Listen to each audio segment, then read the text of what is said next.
सबको जय मसीह की। परमेश्वर आप सबको बहुत आशीष दे। प्रभु यीशु मसीह के कामों में आप सदा बढ़ते रहें, मेरी प्रार्थना है आप सबके लिए परमेश्वर से। आज मैं आपके लिए एक खास विषय लेकर आया हूँ, आप ध्यान से सुनेंगे। बहुत बार जब हम प्रार्थना करते हैं, जब हम बाइबल पढ़ते हैं, जब हम परमेश्वर के साथ चलने का प्रयास करते हैं, तो हमने देखा है कि हम जो प्रार्थना करते हैं कि परमेश्वर हम ये नहीं करना चाहते हैं, वही हमारे साथ होता है।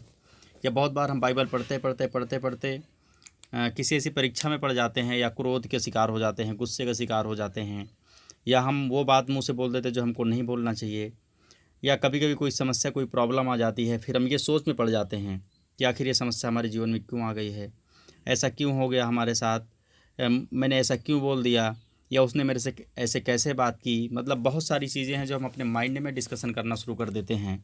लेकिन मैं आपको बताना चाहता हूँ कि ये होता रहेगा आपके साथ। ठीक उसी तरह कि जब तक एक बच्चा पढ़ाई कंप्लीट नहीं कर लेता, उसकी परीक्षाएं होती रहेंगी। उसी तरह हम भी एक आत्मिक स्कूल में हैं।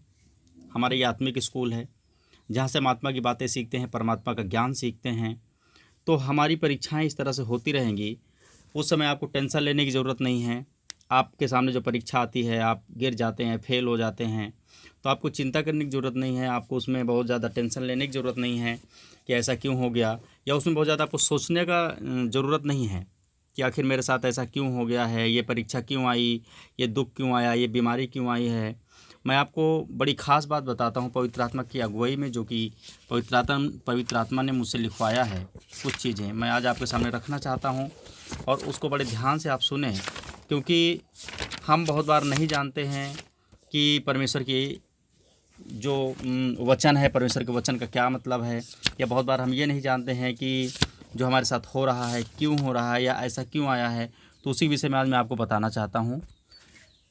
सबसे पहली बात यह है कि जब हम वचन पढ़ते हैं, ध्यान से सुनिएगा, बात ये नहीं है कि आप कितना ज़्यादा वचन पढ़ते हैं, बात ये नहीं है कि आप कितना ज़्यादा प्रार्थनाएं करते हैं।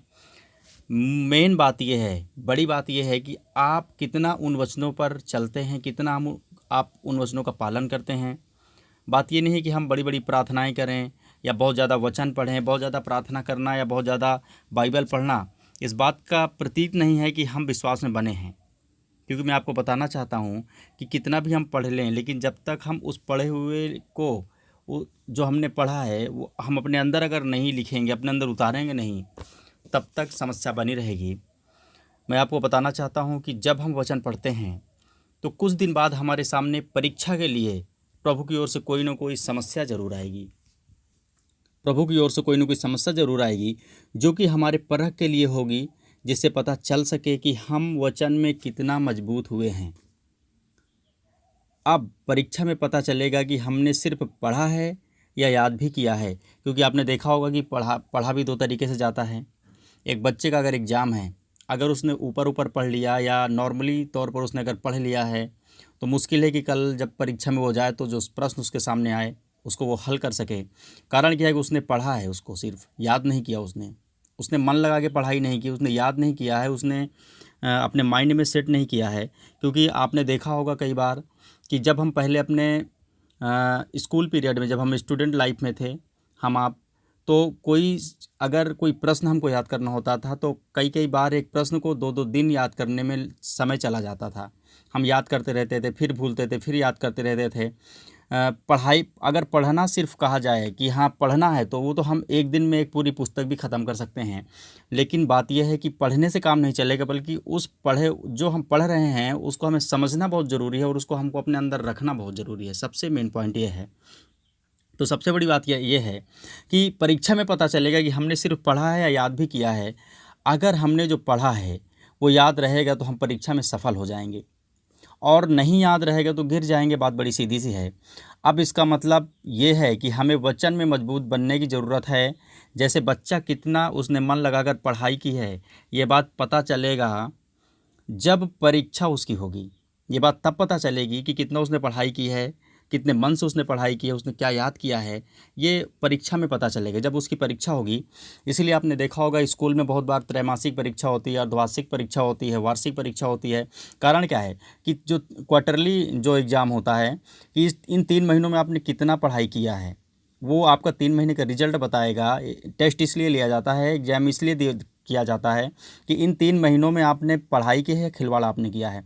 अब अगर उस 3 महीने का रिजल्ट आपका अच्छा नहीं है तो फिर से एक अर्धवार्षिक परीक्षा होगी, हाफ ईयरली, फिर से 6 महीने बाद होगी। अब ये पता चलेगा कि इन 6 महीनों में जो आपने 1 साल के सेशन में 6 महीने आपने गुजार दिया है, तो उस 6 महीने में आपने कितना पढ़ाई किया है। अब वो रिज़ल्ट आपका बताएगा, 6 महीने की जो परीक्षा है रिज़ल्ट आपको बताएगा। अगर उस समय भी आपका रिज़ल्ट अच्छा नहीं आया, छमाही परीक्षा में भी, तो इसका मतलब ये कि 6 महीना आपने सिर्फ बेवजह गुजार दिए। आप किताब लेके बैठते थे, कॉपी लेके बैठते थे, आप स्कूल जाते थे, लेकिन मन आपका पढ़ाई में नहीं रहता था, मन आपका खेलने में लगा रहता था या मन आपका टीवी में लगा रहता था। मेरा कहने का मतलब है कि आप स्कूल भी जाते थे, फीस भी देते थे, आप अपना टाइम भी वेस्ट करते थे, लेकिन आपने एक टारगेट नहीं बनाया, आपने उसको सही से लर्न नहीं किया, आपने याद नहीं किया, उसको अपने माइंड में बिठाया नहीं है। इसीलिए ना तो 3 महीने पहले का आपका रिजल्ट अच्छा आया और ना 3 महीने बाद भी आपका रिजल्ट अच्छा आया। मतलब आप 6 महीने से पढ़ाई कर तो रहे हो, लेकिन आपके अंदर कोई परिवर्तन नहीं आया है। अब आपको एक मौका और दिया जाता है कि जब सालाना एग्ज़ाम होगा, जब ईयरली एग्ज़ाम होगा, अब 1 साल का जो फाइनल एग्ज़ाम होता है, अब उसमें पता चलेगा कि आप इन 1 सालों में आपने कितना पढ़ाई की है, आप पढ़ रहे थे या आप सिर्फ टाइम पास करने जाते थे। अब जिसका रिज़ल्ट अच्छा नहीं आया तो इसका मतलब यही कि पूरा साल स्कूल तो गया, उसने फ़ीस भरी, उसने 1 साल का टाइम दिया, लेकिन बात यही है कि उसने मन लगा के पढ़ाई नहीं की और इसीलिए वो फेल हो गया। मैं आपको बताना चाहता हूँ, यही तो परमेश्वर के साथ होता है। परमेश्वर के साथ चलने से यही होता है कि हम बाइबल तो बहुत पढ़ते हैं, लेकिन बात यह है कि अगर हमारी परीक्षा नहीं होगी प्रेम की, विश्वास की, धीरज की, तो कैसे हमें पता चलेगा कि हम जो पढ़ रहे हैं वो हमारे अंदर है। तो मैं आपको बताना चाहता हूँ कि इसमें आपको डरने की, घबराने की ज़रूरत नहीं है। आज बड़े ध्यान से आप इस मैसेज को सुनें और अपने जीवन में उतारें। एक बार में ना समझ में आए तो आप बार बार इस मैसेज को सुनें, क्योंकि ये होली स्पिरिट की अगुवाई में बातें बोली गई हैं। अब अगर उसने मन से पढ़ाई की है तो सारे प्रश्न हल कर लेगा। मैं आपको बता रहा हूँ कि जब परीक्षा होगी बच्चे की, अब अगर उसने बड़े मन से पढ़ाई की है तो जितने भी प्रश्न उसके सामने आएंगे वो हल कर लेगा। अगर उसने मन से पढ़ाई की है, उसने याद किया है कायदे से, अब उसको मन से पढ़ने के लिए पता है क्या करना पड़ेगा, अपना मन पूरा उसको पढ़ाई में देना पड़ेगा। टीवी में कम देना पड़ेगा, खेलकूद में कम देना पड़ेगा, दोस्तों के साथ इधर जाने में, घूमने में, पार्टियों में, शादी में, ब्याह में। कहने का मतलब यह है कि वो ज़्यादा से ज़्यादा टाइम अपना पढ़ाई में देगा, तभी वो पूरी तरह से प्रश्नों को हल कर पाएगा। मैं आपको बता रहा हूँ, यही हम मसीह जीवन यही कहता है कि जब ज़्यादा से ज़्यादा हम परमेश्वर के वचन में टाइम देंगे, ज़्यादा से ज़्यादा हम अपना मन परमेश्वर की बातों में, परमेश्वर के कलाम में, परमेश्वर के वचन में सुनने में, पढ़ने में लगाएंगे, तभी हम हर एक परीक्षा में सफल हो सकते हैं, नहीं तो हम सफल नहीं हो सकते हैं। अब यहाँ पर मैं आपको बताना चाहता हूँ, अब अगर उसने मन से पढ़ाई की है तो सारे प्रश्न हल कर लेगा, नहीं तो फेल हो जाएगा। फेल होने का मतलब फिर से मन लगाकर पढ़ाई करें। अब अगर वो बच्चा फेल हो गया है तो अब इसका क्या मतलब है कि अब फिर से वो 1 साल उसी क्लास में रहेगा, अर्थात वो पढ़ाई में मजबूत नहीं है। फिर से उसको वही चीज़ फिर से पढ़कर और मजबूत बनने की ज़रूरत है, ताकि अब उसका अगला वर्ष मेंटेन हो सके। ये परीक्षा इसलिए आती है कि आप विश्वास में, मेरा कहने का मतलब ये है कि ये परीक्षा इसलिए आती है कि आप विश्वास में अपने स्वभाव में परखे जाएं। आप अपने विश्वास में या अपने स्वभाव में परखे जाएं, कितना आप मजबूत बने। परीक्षा आपकी तब तक होती रहेगी जब तक आप पास नहीं हो जाते, और पास होने के लिए मन लगाकर पढ़ाई करना पड़ेगा। जो हमने पढ़ा है याद रखना पड़ेगा। आप समझ रहे हैं मेरी बात को कि आपकी परीक्षा इसलिए परीक्षा आपकी होती है कि आप विश्वास में परखे जाएं, आप अपने स्वभाव में परखे जाएं कि आपने बहुत विश्वास की बातें की है, आपने बहुत बार बाइबल पढ़ा है। अब परमेश्वर आपके विश्वास को परखेंगे। आप परमेश्वर कोई ना कोई ऐसी बात आपके सामने लाएंगे जिससे आपके स्वभाव को परखा जाए। अब उस समय आप नोटिस कीजिए, आप ध्यान दीजिए कि अगर किसी के कहने पर फिसल गए, आप गिर गए विश्वास में, स्वभाव में, अपने नेचर में, तो इसका मतलब यह है कि अभी भी हमने सिर्फ बाइबल पढ़ी है, हम उसके बाइबल का वचन हमारे अंदर नहीं आया है। आप ध्यान से सुने वचन। मेरा कहने का मतलब है, परमेश्वर का वचन कहता है, परमेश्वर का आत्मा यहाँ कहता है कि कड़वे वचन नहीं आएंगे तो आपके अंदर कितना प्रेम है कैसे पता चलेगा। सबसे बड़ी बात यह है, अगर कैसे पता चलेगा, जब हम प्रेम के बारे में लोगों को बताते हैं, नहीं परमेश्वर प्रेम है, प्रेम करो, तो हमारी परख तो होगी, निश्चित है कि हम में कितना प्रेम है, हम प्रेम करते हैं नहीं करते। अब प्रेम की परख कब होगी? प्रेम की परख तब होगी जब सामने वाला कड़वे शब्द लेकर मेरे पास आएगा, झुझलाकर मेरे पास आएगा, मुझे 2-4 उल्टे शब्द कहेगा, गालियाँ देगा या बुरी बातें कहेगा, या वो बातें जो मुझे नहीं पसंद है या मेरे दिल को लग सकती है वो बातें कहेगा। अब उस समय परमेश्वर आपको देखेगा कि प्रेम की जो आप बातें बता रहे थे, प्रेम का जो आप पाठ पढ़ा रहे थे, अब परमेश्वर आपको यहाँ पे नापेगा, तौलेगा कि अब वो आपके अंदर कितना प्रेम है। अगर आपके अंदर वास्तव में प्रेम है तो उसके कड़वे वचन सुनकर, कड़वे शब्द सुनकर, उसकी वो बातें जो आपको सच में बुरी लगती है सुनकर आप वैसा उसके साथ बर्ताव नहीं करेंगे, आप उसको वैसा ही जवाब नहीं देंगे। आप कैसे जवाब देंगे उसको? आप बिल्कुल प्रेम से जवाब देंगे, उसकी बातों को आप भूल जाएंगे, बिल्कुल दिल में नहीं लेंगे, माइंड में नहीं लेंगे। अगर परमेश्वर का प्रेम का वचन आपके अंदर है तो अगर आप फिसल रहे हैं, अगर जैसा उसने व्यवहार आपके साथ किया है, अगर आपने वैसा ही व्यवहार उसके साथ आपने किया जैसा उसने आपको कहा, पलट कर अगर आपने वैसा ही कह दिया, इसका मतलब आप में और उसमें कोई अंतर नहीं रहा। आपने बेशक बाइबल पढ़ी लेकिन बाइबल का वचन हमारे अंदर नहीं है। अब इसका मतलब यह है कि मुझे प्रेम में मजबूत होने की आवश्यकता है, ताकि दोबारा मैं जब परखा जाऊँ परमेश्वर की ओर से तो मैं सफल हो सकूँ। कहें हालेलुया। अगर समस्या नहीं आएगी तो कैसे पता चलेगा कि आप कितना साहस आपके अंदर है, आप में कितना साहस है? अगर समस्या नहीं आएगी, जैसे हम बहुत बार लोगों से बोलते हैं विश्वास करो, परमेश्वर बड़े बड़े काम करेगा, परमेश्वर आपके जीवन को अच्छा करेगा। अब बात यह है कि अगर मेरे जीवन में समस्या नहीं आएगी तो अब ये कैसे पता चलेगा कि मेरे अंदर साहस है या नहीं है? क्योंकि वचन बोलता है कि अगर विपत्ति में तो अपना हियाव छोड़ दे, तेरी साहस बहुत कम है, तेरी सामर्थ्य बहुत कम है। अगर तू हिम्मत छोड़ दे, हियाव छोड़ दे, साहस छोड़ दे तो अब अगर हमारे जीवन में कोई ऐसी प्रॉब्लम नहीं आएगी तो कैसे पता चलेगा कि हम साहसी हो चुके हैं, हमारे अंदर हियाव है? क्योंकि अगर हम कैसे हमारे अंदर के ये पता चलेगा कि अभी भी हम मतलब डर से, भय से बाहर हो चुके हैं, हमारे अंदर विश्वास है, साहस है? जब समस्या आएगी तभी तो पता चलेगा। अब अगर समस्या आने के बाद आप डर रहे हैं, घबरा रहे हैं, आपको डर लग रहा है, आप भयभीत हो रहे हैं, साहस छोड़ रहे हैं, हिम्मत छोड़ रहे हैं, तो इसका मतलब ये है कि आपने सिर्फ लोगों को साहस का पाठ पढ़ाया है, विश्वास का पाठ पढ़ाया है, लेकिन आप ही के अंदर वही चीज़ की कमी है। तब इसका मतलब यह है कि आपको इसमें मजबूत होने की आवश्यकता है। परमेश्वर ने आपकी परख इसलिए की है कि इस चीज़ में आपको क्या होने की आवश्यकता है? आपको मजबूत होने की आवश्यकता है। इसका मतलब आप खुद कमज़ोर हैं इसमें।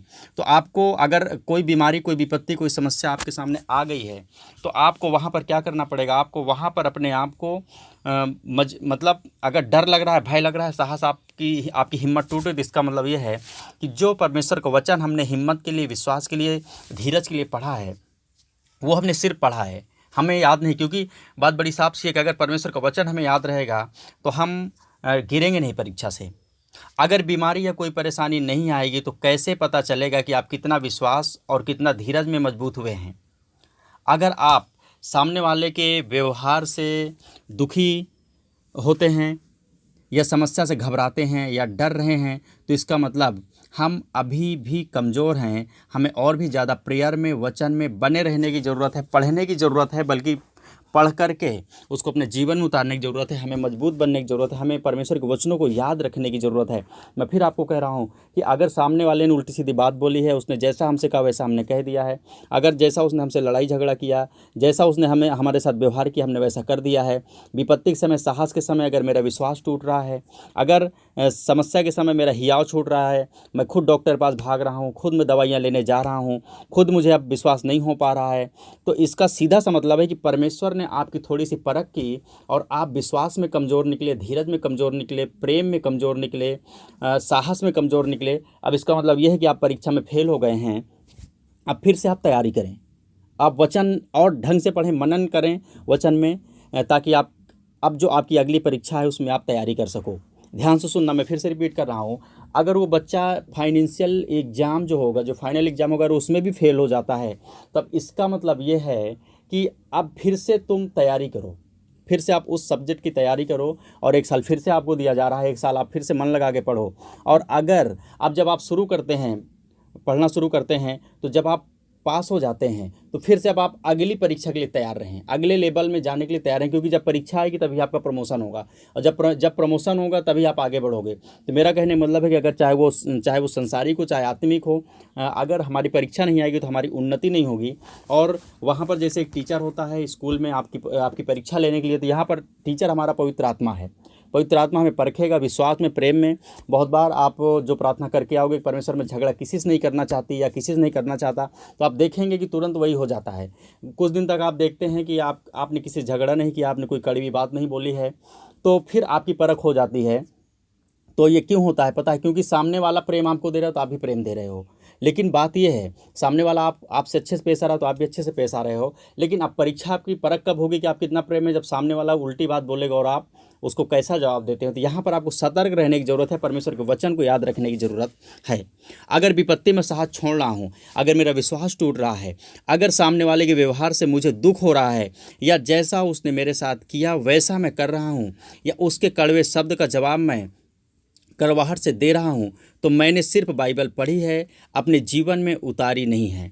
अगर अन्य जाति या विश्वासी जो बर्ताव मेरे साथ करता है वही मैं कर रहा हूँ, या मेरा मन करने का हो रहा है, तो उसमें और मुझ में कोई परिवर्तन नहीं हुआ है। जैसा उसका जीवन है वैसा ही मेरा भी जीवन है। मेरा बाइबल पढ़ने से कोई फ़ायदा नहीं हुआ है। इसका मतलब हमने सिर्फ बाइबल पढ़ी है, हमने प्रभु यीशु मसीह को सिर्फ स्वीकार किया है, उनकी शिक्षाओं को हमने इग्नोर किया है। जब तक आप वचन पढ़कर नहीं बदलेंगे तब तक आप तब तक मैं आपको बता रहा हूँ कि आप आत्मिक नहीं हैं। जब तक आप वचन पढ़कर नहीं बदलेंगे तब तक आप आत्मिक नहीं हैं। आपको जांचने के लिए कि कितना आप पढ़कर बदले हैं, प्रभु जानबूझकर आपकी परीक्षा करेंगे। अब उसमें प्रेयर काम नहीं आएगी, मैं आपको बता रहा हूँ, उसमें कोई प्रेयर काम नहीं आएगी, बल्कि आप वचन के हिसाब से बदलें। परीक्षा तब तक आती रहेगी जब तक आप कंप्लीट नहीं हो जाते हैं। मैं आपको बता रहा हूँ, कोई बच्चा अगर वो हाई स्कूल के बाद जब तक वो पढ़ाई करेगा तब तक परीक्षा आती रहेगी। जिस दिन वो पढ़ाई छोड़ देगा उसकी परीक्षा बंद हो जाएगी। ध्यान देना, जिस दिन वो पढ़ाई छोड़ देगा उसकी परीक्षा बंद हो जाएगी। अगर आप परमेश्वर से दूर हो जाएंगे तो आपकी परीक्षा होना बंद हो जाएगी, क्योंकि शैतान के आप ग्राहक बन चुके हैं। अब शैतान आपको खुश करेगा अपने नरक में ले जाने के लिए। तो अब जिस दिन से वो बच्चा स्कूल छोड़ देगा परीक्षा उसकी बंद हो जाएगी, नंबर एक। दूसरा, जिस दिन वो हर परीक्षा में पास होता रहेगा उसके बाद कंप्लीट हो जाएगा तो भी उसकी परीक्षा बंद हो जाएगी। अब चुनना आपको है कि आपको आधे अधूरे में अपनी पढ़ाई छोड़कर भागना है, या आपको मन लगाकर पढ़ना है, वचनों पर मनन करना है, और आपको संघर्ष के साथ आपको जीवन जीना है, और परीक्षा में पास होकर के आपको अनंत जीवन का अधिकारी होना है। सोचना आपको है। मैं आपको बता रहा हूँ कि परीक्षा, फिर से कह रहा हूँ कि परीक्षा तब तक होती रहेगी जब तक आप कंप्लीट नहीं हो जाते हैं। जिस दिन आप कंप्लीट हो जाएंगे विश्वास में, धीरज में, प्रेम में, साहस में, आत्मिकता में, उस दिन आपकी परीक्षा होना बंद हो जाएगी। क्योंकि परीक्षा अगर नहीं होगी तो मैं फिर बता रहा हूँ कैसे पता चलेगा कि आप विश्वास में मजबूत हैं।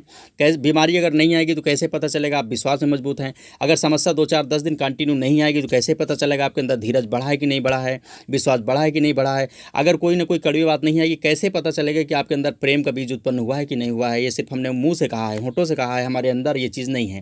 तो ये मैं आपको बताना चाहता हूँ, सभी मसीह भाई बहनों से कहना चाहता हूँ कि ये परीक्षा में ही होगा ऐसा। आप उस समय घबराएं नहीं, डरे नहीं, बल्कि उस समय आप अपने आप में परखें कि क्या मैं विश्वास में हूँ, क्या मैं प्रेम में हूँ, क्या मैं धीरज में हूँ। अगर नहीं हूँ तो इसका मतलब मुझे और भी प्रार्थना करके इन चीज़ों में बढ़ने की ज़रूरत है। बहुत बार जब क्लेश आता है तो लोग प्रार्थना करते हैं कि क्लेश आया, बल्कि हमारे अंदर कितना धीरज है उसके लिए वो आया है, तो उसको हमें देखने की ज़रूरत है। प्रभु यीशु मसीह की परीक्षा जब हुई, आपको याद है कि जब प्रभु यीशु मसीह की परीक्षा हुई और जब वो पास हुए तो वचन में लिखा है कि शैतान उनके पास से चला गया। प्रभु यीशु मसीह की परीक्षा हुई और प्रभु यीशु मसीह सभी परीक्षा में पास हुए, और जब पास हो गए तो शैतान उनके पास से चला गया। बात बड़ी सीधी सी है। हम भी और प्रभु यीशु मसीह की परीक्षा कब हुई? जब उन्होंने बपतिस्मा लिया, जब पवित्र आत्मा उतरा तब। अर्थात हमारी परीक्षा कब से शुरू होती? जिस दिन से हम स्कूल में एडमिशन कराते हैं, जिस दिन से हम मसीह में आते हैं, हमारी परीक्षाएं होना शुरू हो जाती हैं। लेकिन आप डरे नहीं, घबराए नहीं, क्योंकि जब परीक्षा नहीं होगी तो फिर कुछ मिलने वाला नहीं है। वचन बोलता है कि अगर तुम्हारी ताड़ना नहीं हुई, परमेश्वर ने अगर तुमको कोड़े नहीं लगाए तो तुम व्यभिचार की संतान हो, परमेश्वर की संतान नहीं हो। इसलिए आप डरे नहीं, घबराए नहीं। प्रभु यीशु मसीह की परीक्षा होती गई, 40 दिन होती गई। लेकिन जैसे ही जब प्रभु परीक्षा में पास हो गए तो शैतान अपने आप चला गया। जिस समय आप परीक्षा में पास हो जाओगे, विश्वास में, धीरज में परखे जाओगे, आप पास हो जाओगे, प्रेम में परखे जाओगे, पास हो जाओगे, तो सारी परीक्षा एक दिन अपने आप आपकी खत्म हो जाएगी। अगर आज भी हम वचन पढ़ रहे हैं, मेरी बात ध्यान से सुनना, अगर आज भी हम वचन पढ़ तो रहे हैं लेकिन वचन के अनुसार नहीं चल रहे हैं तो हमको मजबूत बनने की ज़रूरत है। मैं आपको कह रहा हूँ कि ज़्यादा से ज़्यादा वचन पर मन लगाएं, ध्यान से पढ़ें और अगली परीक्षा की तैयारी करें। परमेश्वर आपके साथ है, क्योंकि परमेश्वर ने पहले ही कहा है कि मैं तुम्हें ऐसी परीक्षा में नहीं पढ़ने दूंगा जो तुम्हारी सामर्थ्य से, तुम्हारी सहने से बाहर हो। तो आप हर परीक्षा के लिए तैयार रहें, परमेश्वर आपके साथ है, और अपने आप को परखें, क्योंकि परीक्षा आना बहुत ज़रूरी है। नहीं तो आप कैसे पता चलेगा कितना धीरज, विश्वास, प्रेम उत्पन्न हुआ है। तो मैं आप सबके लिए प्रार्थना करता हूँ, परमेश्वर आप सबको हियाव दे, हिम्मत दे, आशीष दे, पवित्र आत्मा का दान दे। मेरा ये मैसेज अगर आपको अच्छा लगा हो तो आप ऑडियो को आप शेयर करें, ज़्यादा से ज़्यादा चैनल को सब्सक्राइब करें, लाइक करें, बेल आइकन का बटन दबाएं, जिससे कि आपको और भी परमेश्वर की बातें मिल सकें। तो मैं परमेश्वर का दास राजकुमार आप सब